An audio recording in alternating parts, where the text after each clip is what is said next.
전쟁이 일어나면 수많은 사람들이 트라우마로 고통을 받습니다.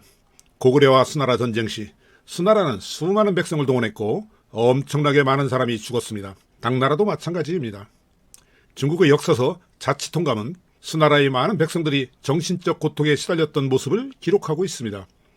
그 고통의 이유는 고구려 트라우마였습니다. 수나라 양제도 고구려 트라우마에 시달렸습니다. 당나라 태종도 고구려 트라우마에 고통을 받았습니다. 전쟁을 일으킨 놈들도 트라우마에 시달렸다니 믿어지지 않죠? 침략을 받았던 고구려 입장에선 재미난 이야기죠.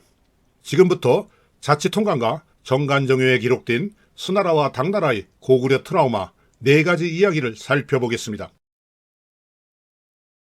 수양제는 612년, 613년, 614년 3차례 고구려를 침략했습니다. 수나라 병사들이 엄청 죽었는데도 요동에 있는 고구려성을 하나도 점령하지 못했습니다. 기적 같은 일이었죠. 그러나 수나라에 비해 인구가 10분의 1도 안 되는 고구려도 고통을 받았습니다.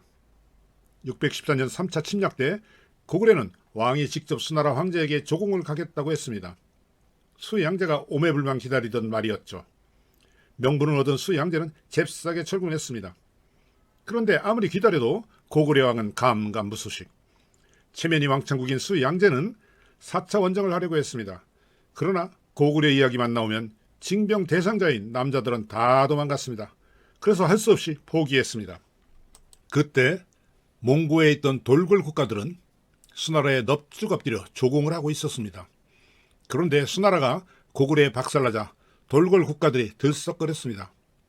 돌궐 국가 중 내몽고에 있는 동돌궐왕은 수양제의 사위였습니다. 615년 수양제는 동돌궐을 종전처럼 순시하러 갔습니다. 한참 폼 잡고 가고 있는데 동돌궐 왕이 기병 수십만 명을 거느리고 쳐들어왔습니다. 수양제는 황급히 안문성으로 대피했습니다. 동돌궐군이 안문성 인근에 있는 41개 성 중 39개를 점령했습니다. 수양제는 돌궐군에 포위되어 꼼짝 못하게 되었습니다. 여기서 첫 번째 고구려 트라우마에 관한 이야기를 하겠습니다. 자치통감은 그때 상황을 이렇게 기록하고 있습니다. 수양제는 아들을 끌어안고 울어서 눈이 퉁퉁 부었다. 대장군 우문술이 말했다. 기병 수천 명을 선발해서 포위망을 뚫고 나가시죠. 민부상서 번자개가 말했다. 아무리 황제가 위험에 처했다고 해서 유행을 바르다 낭패를 당하면 어떻게 하려고 합니까? 사방에 군사를 보내 구원병을 소집하고 성 안에서 기다려야 합니다. 구원병을 소집할 때는 2가지를 바라야 합니다. 첫째, 다시는 고구려를 정벌하지 않겠다고 선포해야 합니다. 둘째, 구원병에게 포상을 후하게 주겠다고 해야 합니다. 황후의 동생인 내사사랑 소우가 말했다. 병사들은 돌궐군을 물리치고 나면 황제가 고구려를 정벌하려고 할까 두려워하고 있습니다.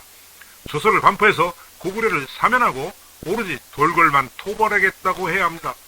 그래야 마음이 편해져서 사람들이 스스로 싸울 것입니다. 우세기도 고구려와 전쟁을 하지 않겠다고 조서를 내려야 한다고 했다. 수양제는 이를 따라 조서를 내려 군사를 소집했다. 성 안의 무리들이 모두 뛸 듯이 기뻐하여 밤낮으로 싸웠다. 죽거나 부상당한 사람들이 심히 많았다. 첫 번째 구원병으로 둔의 장군 윤정훈이 왔다. 그 산하에 16살짜리 이세민이 있었다. 윤정훈 장군은 이세민의 아이디어를 작전에 활용하며 다른 구원병을 기다렸다. 돌고랑은 포위를 풀고 물러갔다. 여기 나오는 이세민은 후에 당나라 태종이 됩니다. 두 번째 고구려 트라우마 이야기입니다. 황제는 612년부터 매일 밤 잠을 자다가 항상 도적이야 소리 질렀다. 놀라서 가슴을 두근거렸다.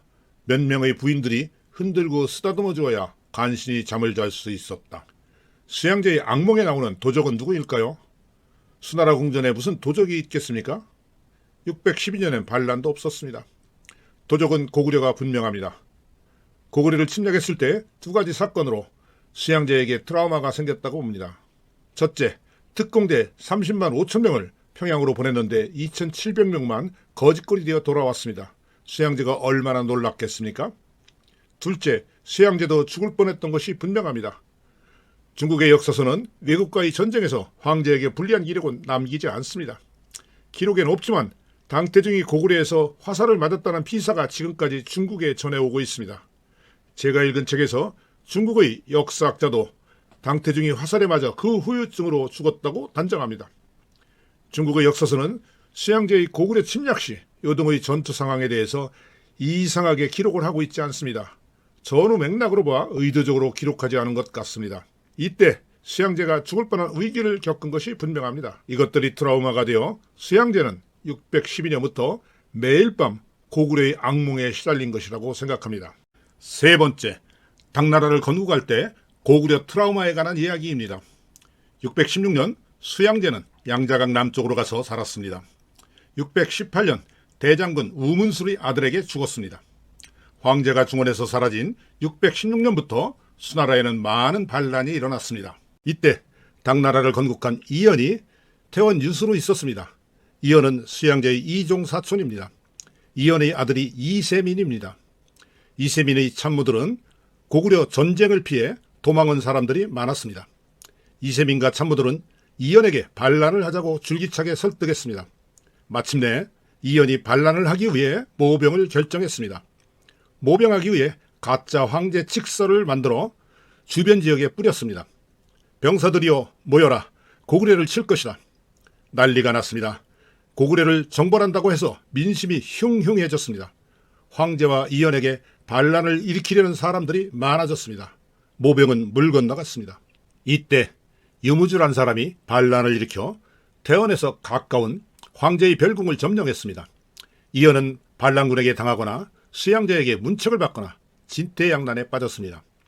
이세민이 이연에게 말했습니다. 이게 뭡니까, 아버지? 큰 계책이 없으니까 이렇게 된 것 아닙니까? 코가 쑥 빠진 이연은 군 지휘관들을 모아놓고 의논했습니다. 태원의 부유수인 왕위와 고구나가 말했습니다. 반란군을 치기 위해선 황제의 칙령을 기다리지 말고 모병을 해야 합니다. 이연은 이세민에게 모병을 명령했습니다. 이세민은 참모들과 함께 열흘 만에 1만 명을 모았습니다. 그런데 왕위와 고구나가 주장했습니다. 이세민의 참모들은 고구려 전쟁의 도망병이라 사형감이다. 이들은 병사를 거느릴 수 없다. 이연의 수하에 있는 정규군과 모집병 간에 분란이 일어났습니다. 이연과 이세민은 왕위와 고구나에게 누명을 씌우고 감옥에 가둔 다음 목을 베었습니다. 이제 고구려 전쟁의 탈영병들이 장군이 되었습니다. 이연과 이세민은 반란군을 진압한다고 모집한 병사들을 가지고 반란을 일으켰습니다. 그리고 당나라를 만들었습니다. 끝으로 당태중의 고구려 트라우마입니다. 이세민은 반란을 일으켜 형제들을 죽이고 아버지를 쫓아내고 스스로 황제가 되었습니다. 당태종이 되었습니다. 권력의 화신인 당태종도 고구려를 완전히 굴복시키고 싶었습니다. 그러나 수나라를 거울 삼아 오랫동안 고민만 했습니다. 세월이 흘러 주변의 정치 상황과 당태종의 심리적인 상황이 변했습니다. 마침내 당태종이 고구려 침략을 선포했습니다. 당나라의 원로 중심들에겐 고구려 트라우마가 있었습니다. 자치통감과 정관 정요를 보면 당나라 원로 중심들이 치열하게 고구려 침략을 반대했습니다. 그러나 당태종은 자신은 어리석은 수양제와 다르다며 오히려 그들을 설득했습니다. 그들의 조언을 듣지 않고 고구려를 침략했습니다. 당태종도 별수 없이 고구려에서 간신히 도망 나왔습니다. 당태종은 원로 중심들의 조언을 듣지 않은 것을 후회했습니다. 무너진 자신의 권위와 엉망진창이 된 건강, 고구려에 대한 복수심과 공포에 시달렸습니다. 그 후 당태종은 찌질하게 잠시 살다가 고구려를 침략하지 말라는 유언을 남기고 죽었습니다. 역대 중국 황제 중에서 가장 위대하다고 평가받는 당태종. 그도 괴물 같은 고구려의 트라우마에 고통받던 사람이었습니다. 시청해 주셔서 감사합니다. 구독 눌러주세요.